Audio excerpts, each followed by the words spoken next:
Welcome to ZZZ TV. Kindly subscribe, share, and like for latest updates and news. Your Excellencies, other distinguished leaders of PDP, I want to thank all of you for your resilience, for your courage, for your resoluteness in this struggle to take over our party, our property, and in doing so to save democracy. For the past 7 hours, Nigerians are living witnesses to the struggle we've been engaged in with those renegade members of our party that were expelled in our national convention in Ibadan. They came here with armed talks like we did predicted to disrupt our meetings. But God so kind, we were able to contain them effectively.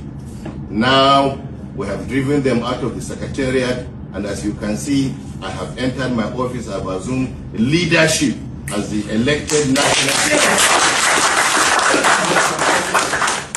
So this struggle, no doubt, is a continuing one. We will continue, we will remain relentless, we should continue to fight. But I want to call on the President. If there's anybody that wants peace in any given society, it should be the leadership.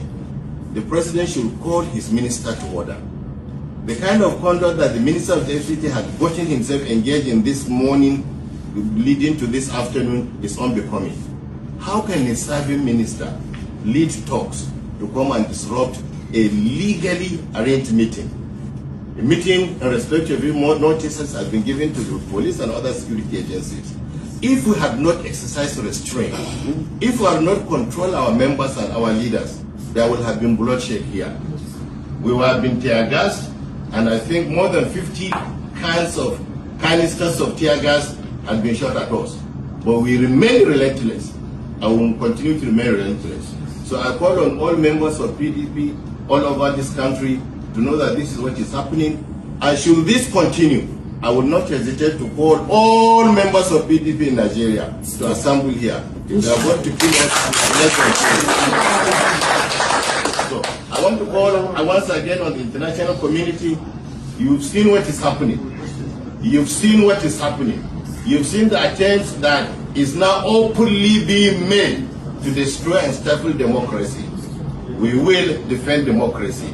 We shall continue to act as the vanguards of democracy. And like I've said, we are prepared to lay down our lives for the purpose of watering and nurturing this nascent democracy that our forefathers had fought arduously to give us. I will therefore want to commend the resilience of our members. I want to thank our leaders for refusing to be provoked in spite of the high amount of provocation.